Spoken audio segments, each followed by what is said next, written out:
as far as researching about Christmas, researching about Easter, I know that the god, like the pagan god's name is built into the name Easter, but it's been Christianized, and how much of the involvement of that god or any of the cults that are celebrating at that time of the year have influenced the celebration of the Christian Easter.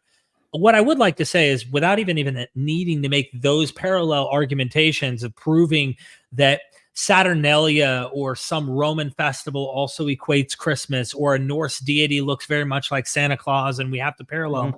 Look, there are plenty of people who talk about that stuff, and Christians love dying on this hill. Michael Jones, I'm certain David Wood loves this kind of stuff of showing how special we are, and these are unique. But I had Robert Cargill on when we did our first critique of what David Wood does in the special pleading his own situation and ignoring how it applies to him and only applies to Islam. And Robert Cargill says sacred places remain sacred places. They just get reconstituted and considered reconsecrated as Christian.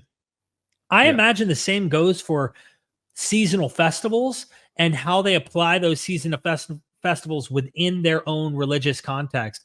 And I have a hunch that what you're discussing here is happening. I mean, what is the odds Jesus is born on December 25th, according to Christian tradition? You can find accounts where Christians are saying they're doing the math and they're claiming from 9 months from this time. And sure, they have come up with their own constructed method on claiming this is the day he was born.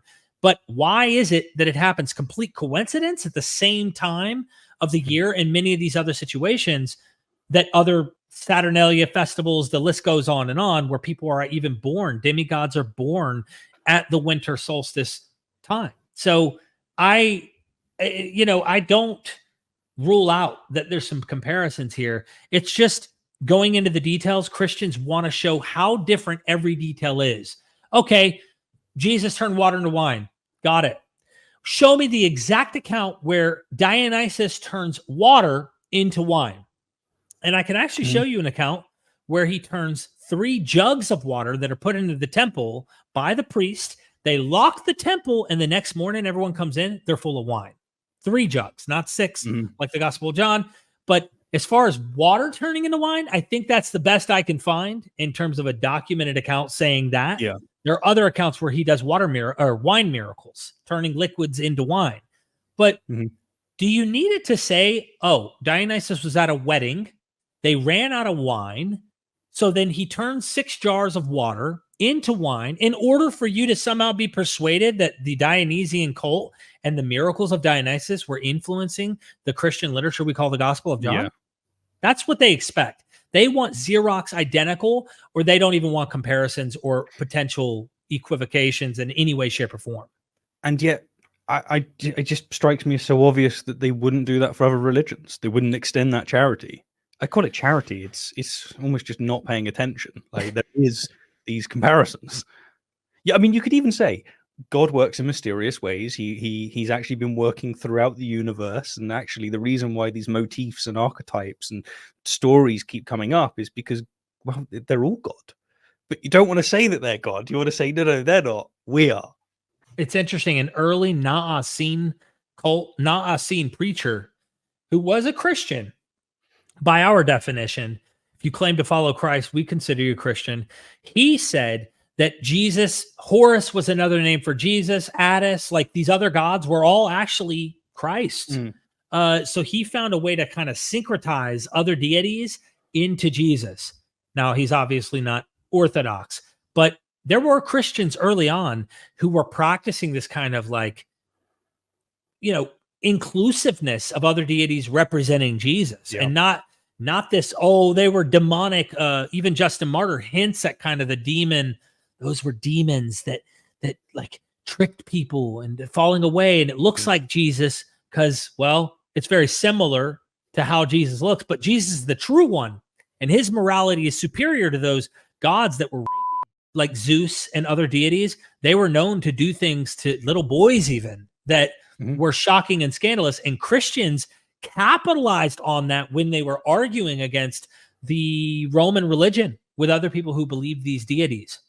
I mean, what amazes me is that they would argue against like the rape of the Sabines, and they'd be like, look at how utterly disgraceful and cruel this is. And yet they adhere to Numbers 31. They adhere to this same kind of depravity, But of course, apologetics and what it is, they go to Paul Copan and they're to find a way to go, no, actually, they wanted to be slaves, or some other such nonsense, or William Lane Craig and go, actually, God was doing them a favor.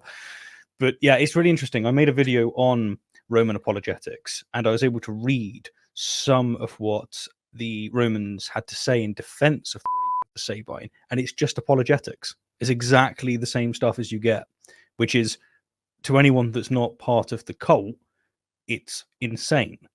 But to everyone who is part of it, it's like, no, this is good stuff. Like, this is reasonable.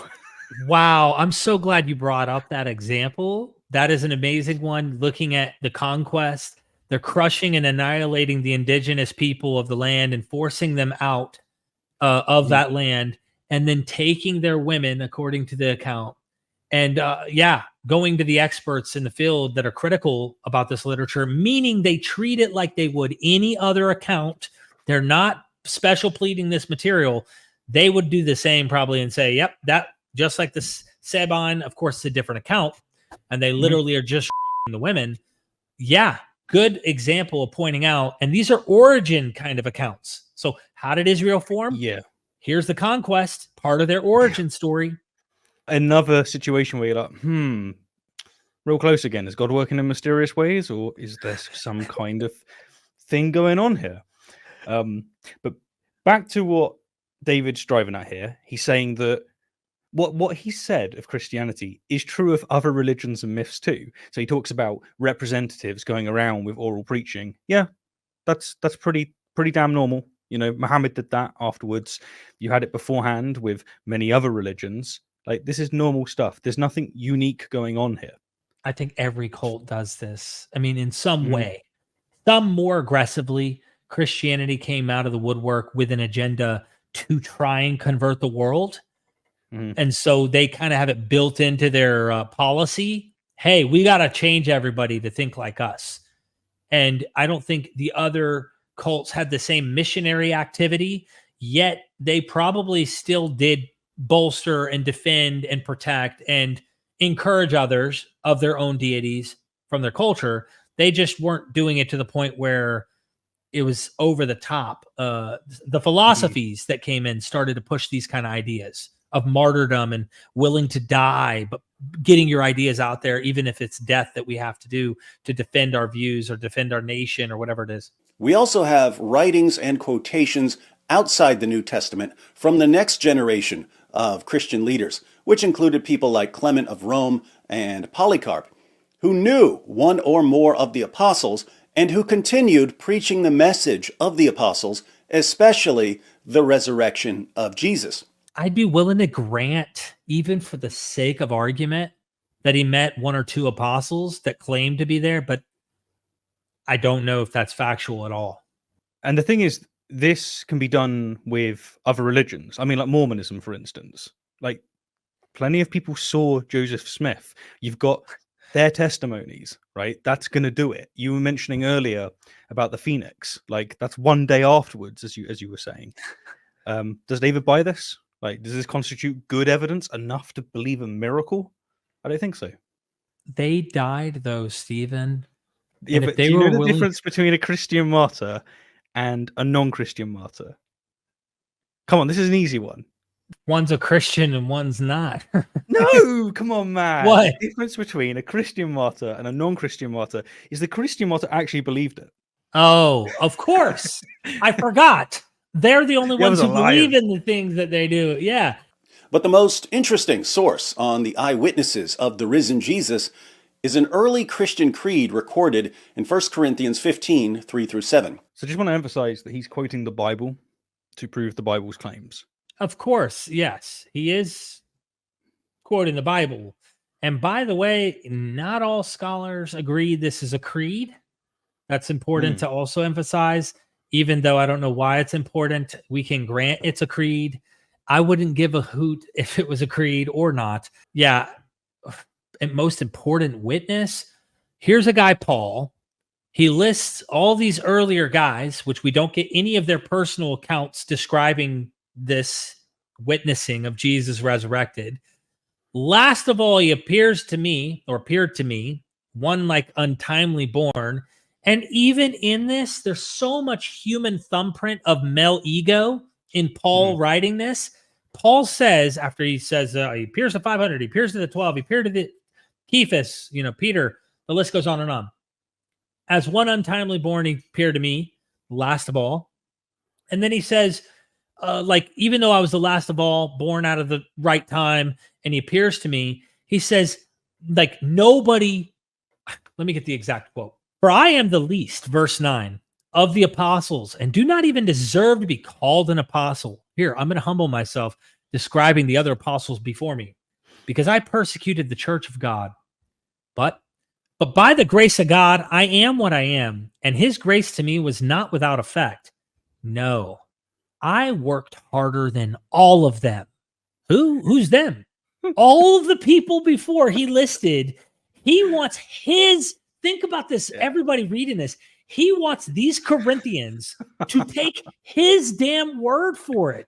That's why at the end he gives his credence. It's almost like if I walk into a room where I know that particular people for a particular tradition or a particular stance already have in mind these people that they would say, hey, oh, you're friends with him? Oh, you're a friend of him, you're a friend of me. And then while I bolster them as an excuse to get my way in the door, I then turn on, but hate to break it to you, I worked way harder than those guys. Now I'm giving myself credit, making myself look good. Listen to what I have to say about Christ. And I worked harder than all of them, yet not I, but the grace of God that was with me, he says. Whether then it is I or they, this is what we preach, and this is what you believed. So he's doing something very human-like. This is, you could see a cult leader doing this. You know what I mean? Oh, for sure. Yeah, no, there's definitely a stench of narcissism going on there.